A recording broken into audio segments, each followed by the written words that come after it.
The following is a special presentation of Tony Kurre Radio.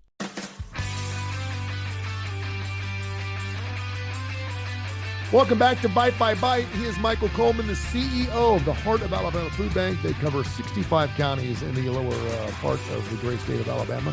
And we love doing this show every single week as we help, of course, in the service world of trying to feed the needy through Feeding America as well. And last week you started something about basically helping and educating people and donors, what exactly you do, and certainly finding empathy and the challenges of what something you do every single day, and that is feeding our folks. You did the first half of it last week. You're going to pick up the second half this week. Yeah, just we were just talking about some of the challenges, and if people are not in this space, forget nonprofit. It could be, food banking specifically. It could be in the nonprofit world. And how do you get people to care about what you're doing? Mm-hmm. And that's really the responsibility, at least in part, of every CEO, is to project a message out there to where somebody's going to respond and say, yeah, I care enough about this issue that I'm willing to give my hard-earned money, whether it's $10 or whether it's, $1,000. The message is enough. It moves me enough to be able to do that. And I'm not talking about just plucking on the heartstrings, because a lot of people, there's some that can be moved emotionally, and we want that sometimes, but there needs to be real substance. We don't want to just put a starving child on TV every time and have that. We want people to look at, hey, this could be our next mayor. This could be our next, this child could grow up. These are the next leaders in our community.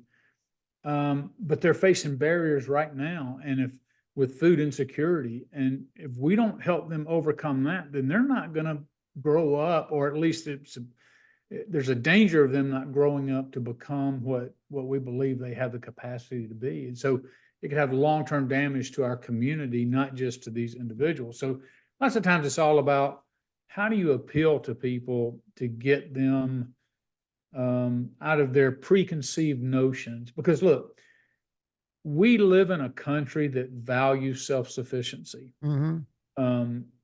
When one of the things that is very common when I meet somebody and they say it to me or I say it to them is, well, what do you do for a living? And it's a way to engage them in a conversation. But in part, it speaks to the idea that we value that. It's not that position has to be something prestigious, but I want to know what you do, with the assumption is, well, everybody in the middle class, they're doing something, they're working, they're providing for their families, some sort of connection.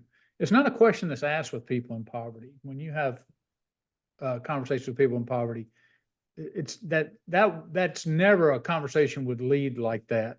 It usually leads to, well, what family you're from, where you're from, what neighborhood you're from, that kind of stuff. So when I'm out there talking to donors, a large part of what we do is we have to talk about people who aren't self-sufficient. And lots of times, if you grow up and you're taught self-sufficiency and, don't depend on anybody, you need to make your own way, pick yourself up by the bootstraps, all those sayings. Well, the truth is that you're able to do that because you have help along the way. You have parents that provide you a safe environment that allow you to go to college or allow you to go to training and provide the means for you to do that. Nobody is truly self-sufficient in that they were just born into this life. They took care of themselves. Sure. So everybody's had help.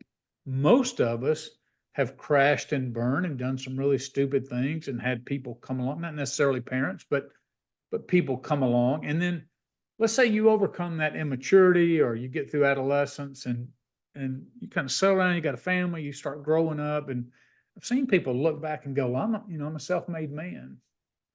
And it's just a little bit of a misnomer how we get there. And what I try to do is help people understand that people who are not self-sufficient or who have need are really no different than they were. I try to help them connect with the time in their life that they needed support and they were able to get it. what would have happened to them if that support had not been available? Mm-hmm. And that's what happens lots of times with the people we're serving. It's not, they are not any different than you and I are, Tony. They simply, when they crashed and burned and they had their moment of most need, there was not a support system by which to prop them up. And so then they're kind of exposed. They didn't have the liberty, if you will, to hide their challenges. You know, I said this a long time ago that the difference between middle class and poverty class is that we in the middle class have enough resources to hide our crazy, you know? So we have a lot of drama going on. We have a lot of crazy going on. We do a lot of stupid things. Well, if you have enough resources, all right, I'll just go to the doctor and get some medication, or I'll go to the doctor, or I'll do this, or I'll call my parents and they'll slide me 10,000 along, whatever. So you can hide all that. But when you're in poverty and you crash and burn, it's just out there for all to see. There's no resources to cover that up. And so I really try to speak to people and go, look, when people are exposed, that doesn't make them different than us. It just means that due to a lack of resources, we've all become aware because they're standing in a food line. Now we know behind the scenes they're hungry or they're not able to provide for their kids. And so rather than meet that with judgment, we need to look at them in the same way that we would hope that we would be looked at if we didn't have our support system propping us up and helping us up. And the truth of the matter is most people are open to that. There's some people that are hardened towards the poor. If you're poor, it's because you're lazy, you don't work hard, you don't try enough, you don't have the fortitude to overcome barriers, all that kind of stuff.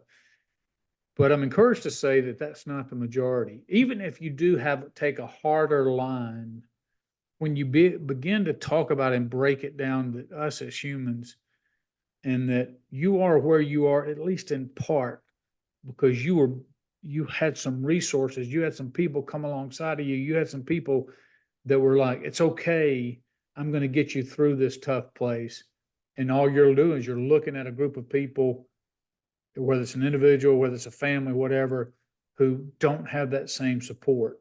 So there, by the grace of God, you know how the saying goes, you know, there goes I. We all could have been in that situation. So I think one of the great things that we're called to do is those that have the means to provide for ourselves. I love the idea of saying, but I also am going to carve out some to take care of others. And I think, you know, we talked about maybe in the last show about the evils out there in the world and the poverty and all the barriers and all that's how you overcome it. You love your neighbor enough to go, hey, your well-being is important to me, and I'm going to put forth, you know, the resources to help you to be able to overcome some of the challenges. When you do kind of break through, there still tends to be a hesitancy with some people about fear of people are gaming the system. I hear this all the time. Yeah. You know, well, people are getting food stamps and maybe they're selling their food stamps and maybe they're doing this and, you know, and how do you know whether somebody's gaming the system or not? And I tell them, we have agencies that we hear reports, and if we hear a report, you know, I have terminated agencies who are distributing the food that we give to them in unethical ways. And sure, it happens. You're never going to create a system, whether it's a government system, whether it's a private system, where you're helping people, that some people are not going to take advantage of it. But if your primary goal is to eliminate all of that, then you will make it a food bank or an agency, if you will, a food pantry. You'll make that experience so degrading and so, because you'll put every check and balance that's possible in the world. And, you know, I'm to the point to where I say, look, we want everybody who can serve this food to get it and distribute it and help. We do emphasize certain things. We are watching for it. We do catch agencies that do it, and we're not indifferent to if somebody is taking food intended for the poor and selling it or doing other things. We deal with it. But if we said, well, if that was our number one priority, we wouldn't be able to distribute 30 million pounds of food a year because we'd be so worried that somebody was getting something and doing something Sure. with it they shouldn't have. So it's like you can worry about all that, or you can just do due diligence, but stay focused on those who need help. Continue to encourage those who don't walk in that space, to come view, to come be a part of, and actually interact with those who are suffering. You'll see your heart changed, and you'll see your perspective change if you let it. And I'll kind of end with this. You know, historically, it's always been said that the vast majority of us, as we get older, we get locked into who we are. And I've really tried to not be that person because I'm encountering new things. I'm 58 years old. I'm encountering new things all the time. And I want to see my heart moved. I think we talked about in the last show about the kids in Gaza and the suffering they're going through. And I can't live in that place because my heart hurts too bad. But I want to look at it and say, you know, what could be done? How can innocent people, even in the times of war, how can we take care of them? I look at my neighbors the same way. How can we help them overcome this? And it may mean that I have to change to be the best help I can be. Maybe I have to change some of my preconceived notions. Maybe I have to look at the world differently. And so I just have committed to saying I'm willing to listen to what other people say. I'm willing to listen to other ideas because I may not have all the truth out here. I may not have the correct perspective on every single thing. So until I die, I want to continue to learn. I want to continue to grow as a person. I want to continue to grow in my wisdom, in my perspective. And to do that, I can't come in every situation like I've got it all figured out. When we do that, I think it's impossible then to influence people to change. And that's really sad when they have a hardened position towards the poor and those in need. Michael, thank you very much. This is Bite by Bite.